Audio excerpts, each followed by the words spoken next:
Georgia was an aberration. The GOP is still closer to Donald Trump than it is to Mike Pence. Tuesday marked the worst performance this primary season for high-profile candidates endorsed by former President Donald Trump. His candidates lost races for Georgia Governor, Secretary of State and Attorney General. The candidate Trump unendorsed for a Senate seat from Alabama managed to make a runoff. But if it was a bad day for Trump, it was a good one for his former vice president. Mike Pence picked the winner in the Georgia gubernatorial primary. His endorsed candidate, Gov. Brian Kemp, ended up defeating Trump's choice, former U.S. Senator David Perdue, by 52 points. The Pence versus Trump matchup is where we'll begin this week, as sometimes a result can be deceiving of where things stand in politics. Pence won on Tuesday, but he isn't winning overall. The current president, Joe Biden, was once a vice president, so it might make sense to think that someone like Pence would be a strong contender to win a future Republican nomination. Polling and history, however, suggest Tuesday was more of an aberration than any sign of Pence's future success. Take a look at a Marquette University Law School poll released this week, which asked Americans about the popularity of various high-profile Republican politicians. Pence's favorable rating among those who lean Republican was just 49%. His unfavorable rating was 33%. This makes for a quite low plus 16 percentage point net favorability rating for Pence among what should be his base. Compare Pence's ratings with Trump's and Florida Governor Ron DeSantis in the same poll. Trump scored a 75% favorable rating and a 22% unfavorable rating, which makes for a plus 53 percentage point net favorability rate. DeSantis came in with a 56% favorable rating, a 14% unfavorable rating and a large 30% who hadn't heard enough to rate him. Among Republicans overall, DeSantis had a plus 42 percentage point net favorability score. Among only those who could rate him, his favorable rating was higher than either Pence's or Trump's. Pence's low popularity ratings are reflected in early horse race numbers for the 2024 nomination. When Trump is included in national primary surveys, Pence generally polls in the single digits. Trump generally has the backing of around half the electorate, and DeSantis is in second with support in the 10s or 20s. When Trump is not included, Pence's support jumps into the double digits. Still, he is usually 10 or more points behind DeSantis.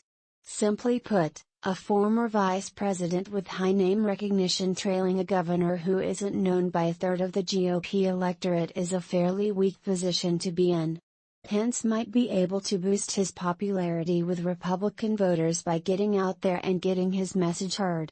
Remember, part of Trump's success in the 2016 primary was that he crowded out the other candidates in the media. But Pence has lagged in third, behind DeSantis and another 2024 contender Texas Sen. Ted Cruz, in mentions on Fox News. We probably shouldn't be surprised by Pence's troubles. The last former vice president to seek the Republican presidential nomination was Dan Quayle in the 2000 cycle. Quayle polled poorly and dropped out of the race long before the first votes were cast. That nomination was won by another big state governor, Texas George W. Bush. Quayle, unlike Biden and like Pence, had been on a losing ticket the last time he faced general election voting. Indeed, history is littered with former vice presidents who tried for the presidency and couldn't even win their party's nomination. Being a vice president gives you a leg up in terms of name recognition, but it is far from a guarantee that you'll ascend. In Pence's case, that leg up may not be enough. Something will have to fundamentally change for Republican primary voters in order for Pence to succeed. Primary turnout tells the enthusiasm story. The results in places like Georgia tell us a story beyond simply who won the primary and who lost. They also indicate something about enthusiasm, and right now, the results confirm what the polling tells us: Republicans are fired up. Take Georgia, for example. There were about 1.2 million votes cast in the GOP primary, which is up nearly 100% from the little more than 600,000 votes cast in the 2018. On the Democratic side, turnout was up about 30% from less than 600,000 in the 2018 primary to a little more than 700,000 votes cast in 2022. Of course, any one state can be an outlier. Georgia had a very compelling Republican primary for governor, while there wasn't a truly competitive race for either governor or U.S. senator on the Democratic side. I decided therefore to look at each of the 13 regularly scheduled primaries that have occurred this primary season. In each of the 13, the change in Republican turnout relative to the 2018 baseline is higher than the change in Democratic turnout. That is, Republicans are doing better than Democrats in improving their turnout from 2018 in all 13 primaries so far. And we're not just talking about a small difference in turnout either. Although there are slightly different ways to count turnout, i.e., which races you use to compare across years, Republican turnout is up nearly 50% on average so far. Democratic turnout is down about 5% in those same contests. This is exactly the opposite pattern we witnessed 4 years ago. Back in 2018, Democrats were coming out in much larger numbers than Republicans compared with the 2014 baseline. Democrats would go on to make big gains in the U.S. House that year. This year, we obviously don't know what's going to happen yet. The turnout patterns we've seen, though, are matched by what the polling is telling us. Republicans are ahead on the generic congressional ballot, unlike at this point in 2018. The GOP has won the House in every midterm since 1938 in which they were ahead on the generic congressional ballot at this point. Moreover, CNN/SSRS polling shows more Republicans are extremely enthusiastic about voting this year than Democrats. Again, it was the opposite 4 years ago at this point. All of this is a long way of saying, the primaries so far are verifying what the rosy polling for Republicans has been indicating. For your brief encounters, Memorial Day is a sacred day for Americans. This Monday marks the unofficial start to the summer, with Memorial Day observed throughout the country. Last year, Ipsos asked Americans what holidays should be national holidays.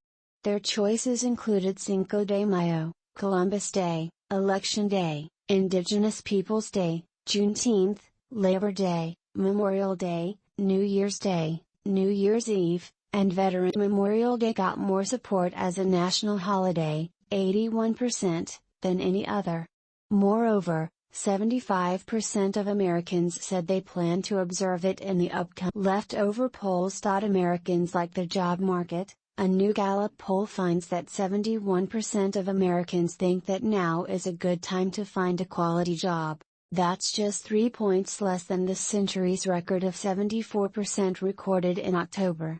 Never once before 2021 did Americans think it was a better time to find a high-quality job this century than right. Democrats and Republicans are split on Israelis and Palestinians. A new Pew Research Center poll shows that 67% of Americans have a favorable view of the Israeli people compared with 52% who said the same about the Palestinian. Among those who lean Republican, 78% had a favorable view of the Israeli people versus 37% who did of the Palestinian people. Among those who lean Democratic, 64% had a favorable view of the Palestinian people versus 60% who viewed the Israeli people favorably. Cycling fears. An Ipsos poll across 28 countries found that 52% of adults said cycling from one place to another in their area was too dangerous. That may be why more adults in these countries said they walked, 37%, or drove, 25%. Then rode a bicycle for a typical 1-mile trip in their community, even as 80% or more said biking could reduce traffic or play an important role in reducing carbon